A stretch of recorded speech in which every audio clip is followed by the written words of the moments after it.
everybody, it's Catherine and welcome. It's Tuesday Sewing and this is the second part of turning paper to fabric. So this is part 2, so this is just another technique that I like to use, and it's actually from the beginning when I've been showing you this book that this diary cover I made for my mum. This is the technique we're going to be doing today, is make a little book cover. So what you need to get is if you can print, if you've got printers, I would like you to print. I mean, I've just chosen here, I've just printed two to an A4 sheet, just so that we haven't got a massive journal to be sewing at today. And this is, the difficulty with this is, look at all this sea. I mean, with my mum's, this was inland, you know, in Rotherham, South Yorkshire. So, you know, and it was in a lot more detail. So you might want to, you could choose whatever. The idea is to be able to print out anything that you want. Any image that you want. It might be images that you've purchased from some of the online digital craft artists that you want to actually look like material. It could be some of your own design work that you've done. It could be some photographs on, you know, from the public domain. Whatever, the world's your oyster really once you can do this now. And I like doing printing on different paper mediums, different sorts of paper, and especially love it on vellum. But unfortunately with the Eco Tank, the Epsom Eco Tank, it's not that easy to do. It moshes it up and doesn't like it. But I have found that it likes craft paper. It will accept craft paper. So I've already done a bit. Here's one I prepared earlier. It'll be coming soon. So it's printed it on this craft paper, which I reckon is probably about 100. Just cheap. You can buy it cheap off Amazon or craft supply shops. You may even get it Hobbycraft, Hobby Lobby, that sort of thing. Quite inexpensive, and you can get some really nice looks for your journaling, for your covers or pages or whatever, with craft paper. Now I have seen there's many people out there that have got fantastic videos of showing you how to make you know, some craft paper look a bit like leather. So Gail Agostinelli is one that really, she's done quite a few. She did a whole series on making different covers. It was great. So go and have a look at that. And she gives it some wrinkled effect and then rubs polish or stuff into it to make it look like aged leather. I think Artie Mays has done something recently. I'm sure she has. I'm sure I watched something this week or last week. So yeah, there's loads of people that you can go and see how people interpret it, do it different ways. What I do is take it that step further, and you carry on softening it until it becomes much more like fabric rather than just crumpled paper. I mean, just crumpling the paper to get, you know, some sort of lines in it, you know, is great. If you just want it to look like leather. But if you want the paper effect that we're going to be using, then you have to, you know, it's like baking. You have to sort of get your hands in there and, you know, scrunch it up. So what you need is, you need to print your image. So just for the sake of it, I'm doing another map. This is the map of Scarborough where we live, and we've got a North Bay there, and we've got the headland with the harbour, sorry, the South Bay, headland with the harbour, and then the North Bay. And just going to bring it nearer the camera, hopefully you can see that. But the only problem is with living near the sea is that you've got a load of boring stuff here. So if, for example, that was going to be the front of my journal, how boring's that? Unless you colour it in blue or do some stitching or something. I suppose we could sew a bit of sea on. But anyway, you get my meaning. So you need to get your image. It's up to you what you do it on. I've done it now. This has been done on just ordinary copy paper. I think you're better off using 100, which is £27, because you've got to be very careful you don't get rips and tears in it. You don't want it to rip and tear while it's still in the paper state. Once it gets into be more of a fabric, it's a lot harder to tear. And especially, this is the sample I'm going to show you. In fact, I can show it you now. This has been done on, that's not a hole, that's just a block of somebody's house.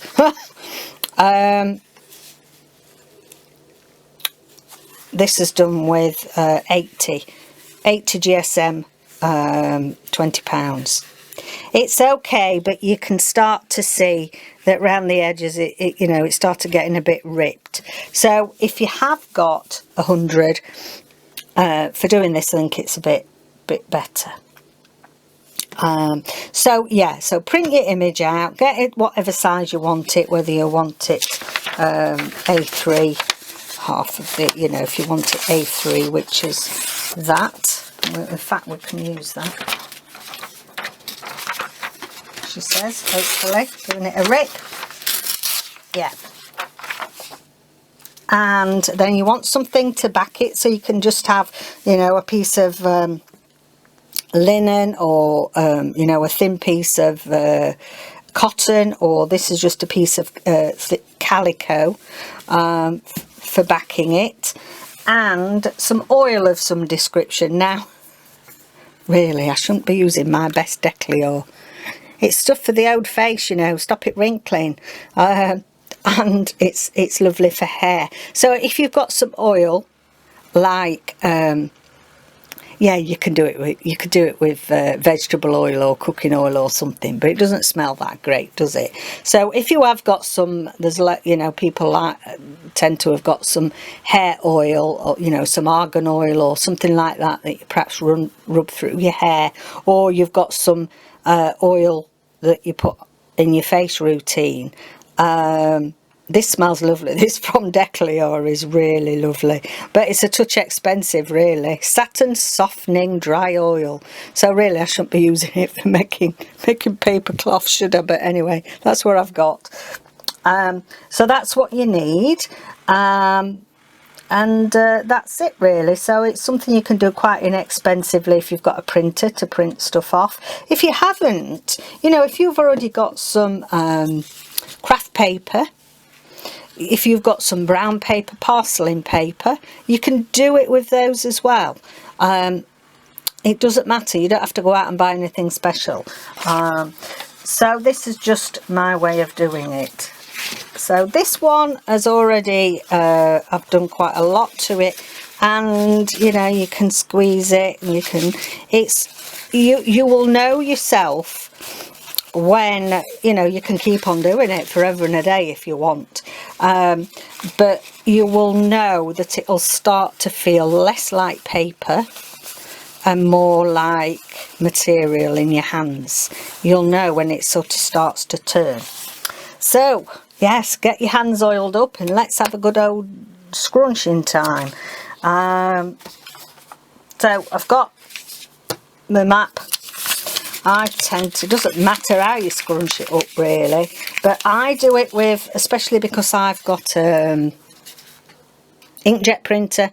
We don't want you don't want your image to be smudging with the oil or whatever. Now this is a dry oil, so it doesn't do it as much, but you know, hence if you start getting the old cooking oil out, it'll probably smudge your image. So start on the back.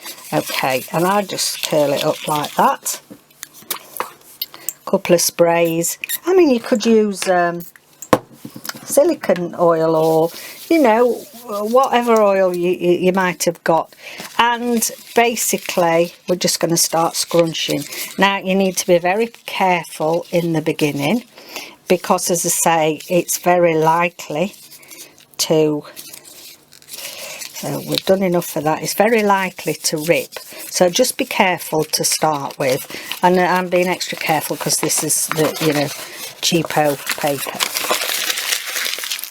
So just keep scrunching it and scrunching it.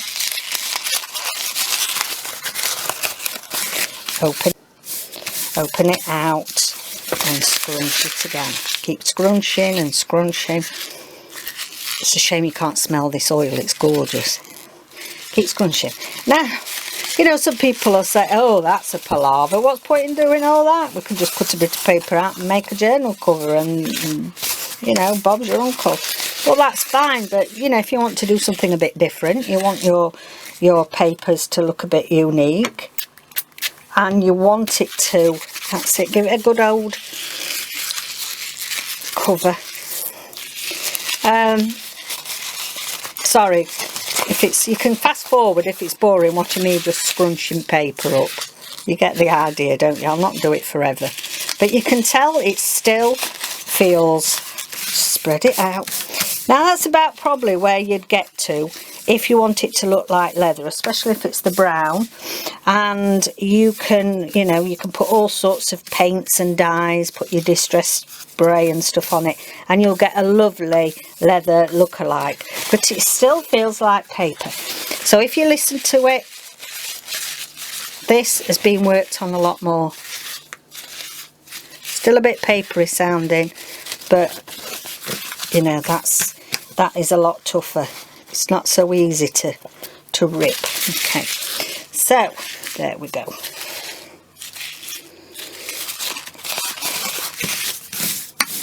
Again, I make sure my image is on the inside, so it's not you're not getting ink everywhere.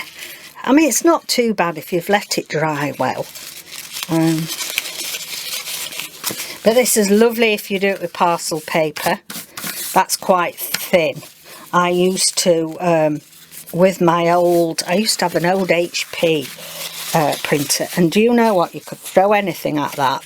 Now, we can, David's got a big, a massive one that he does his big photography on, when he was doing exhibitions. And yeah, that will, I can put vellum and stuff through that, and it accepts it.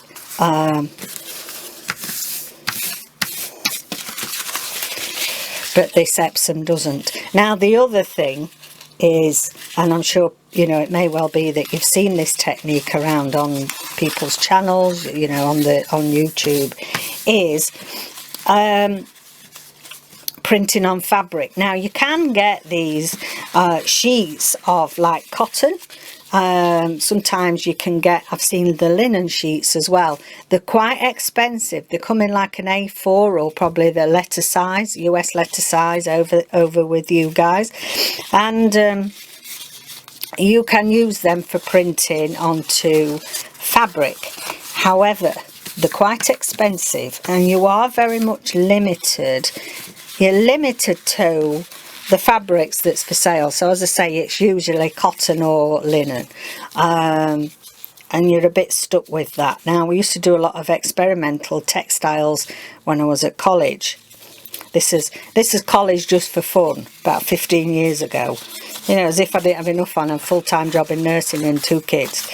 But we did a lot of experimental textiles, and oh, do you know, it's so exciting to be able to print on various different materials. And what we used to do is we used to get a sheet of, obviously probably 100 of your copier, you know, a bit slightly better than your cheap copier paper, and then we would run our glue stick over it.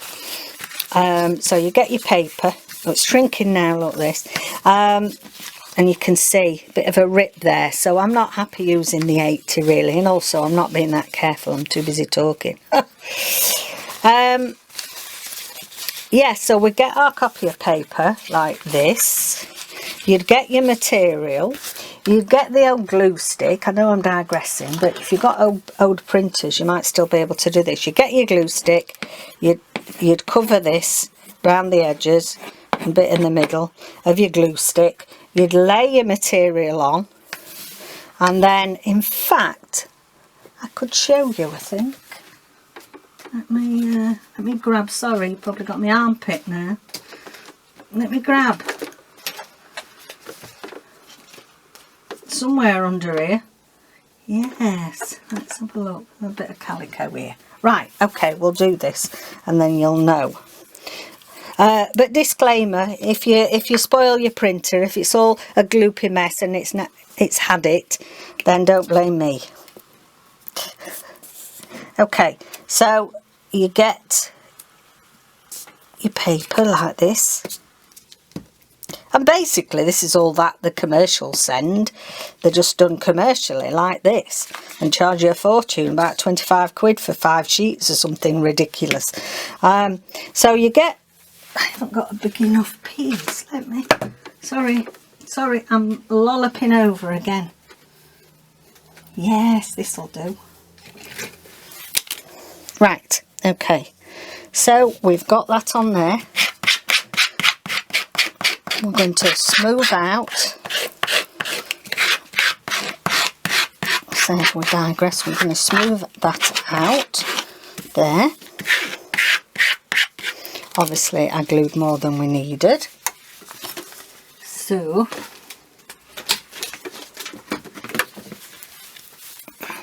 you imagine this is your your copy paper. You let that dry, so you can leave that overnight, and then this is how we used to put the fabrics through the printer. So once that was steadfast and it was attached to the back of your paper, you could put that in your printer and it would take it. It's a lot easier if you've got bottom loading printers. It does seem to run smoother, but as I say, you have to try.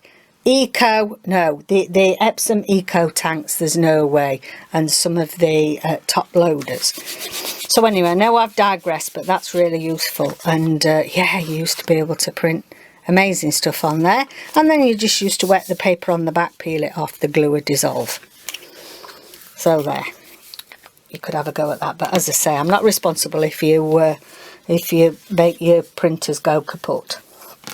Okay, so onwards and upwards. I'm now going to, so this is our piece that we're still working on. It's still too papery, and as I say, it's starting to rip a little bit. I'm not happy with the using really the 80 copy paper.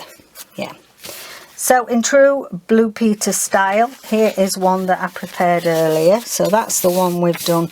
Now what you should be able to see, and I hope you can see it on the camera, I'm trying to get some light behind it, I don't know if it works, but here you should start to be able to see the fibres in the original fibres, the original cloth that was used to make the paper. I'm hoping you can see that with a bit of light shining through. So you should start to see the fibres emerging, so that's turning it back to fabric. So quickly then, because the old battery's blinking, so if you then put some backing fabric on, this is all ready now as more like a, you can use it like that and stick it on your projects, but if it's going to be a cover, I'd like to give it a bit more backing, a bit more stability. Now all you need to do is, that's come undone, if you refer back to our video last week and how I showed you that you just go up and down, up and down, up and down with an interlocking stitch, then you just keep doing that then over this, and this then turns into your finished, piece. And as you can see, it's stabilized more. This has got some backing. You see down that hole. It's stabilized. It's got a lovely thickness to it. You can then put extra thickness on it. You can leave it with just that backing if you want the stitching to all show, but it really gives you a lovely fabric cover. And who'd have thought that actually wasn't you've stitched on the top to give it strength, but the fabric is being taken back from paper state back to more of a fabric fibre. You can never 100% it say it's like fabric, you know, it's not the same as holding this and knowing that's fabric, but you are taking it back to its fibrous state, and that is very easy to sew on and utilising you in crafting. So hope that makes sense. We scrunch and scrunch, keep adding a little bit more oil, so as you're getting further on and it starts to get more fibrous, add a little bit more. Look at my hands now, the red raw. It's all this expensive oil I've got on. Put it on your hands and keep doing it. There's no set rule, as I say, you'll get the feel when it's turned to fibre. And so you just then choose a stitch on your machine that's interlocked like we did last week. So go back and probably refresh yourself, watch that again, and we just completely cover this in sewing. So I'm back, charged the battery up a bit more, and I've worked away at this. So yeah, that's the side, that's all finished now. And can you see how lovely it's made? Now that looks like material. Obviously that's the side that I've still got to sew, but I wanted to just give you an idea, and I've just put a little bit of lace along there, so you can see, you know, how now. I mean, that I've not ironed it or anything, it's just all been lovely and stabilised from just doing a combining stitch. You can see on the back I've got all that. So I just put a bit of lace on just to show you how nice it can soon start coming together into a book cover. So there we go. Thank you very much for joining me today. It's been fun. Hope you've learnt something new. Any questions whatsoever, then drop me a line in the comments down below, or you can always email me. My information's on the bottom. And just one quick thing before we go. What I want you to do for next week is, and I don't know if you already do this, but I want you to collect a bag full of bits and bobs of threads. And that dreaded sari silk, you know, cracky, you'd be pulling thread off forever. But little bits of bobs, snippings, you know, any threads that, don't throw them out, save them in a little bag. We will need them for part 3 next week. And yeah, hope you'll join me on Thursday for we're going to be making our small pocket bags. The little pocket bags. We'll have a go at some of those. So anyway, thanks for joining me. Take care. Bye for now.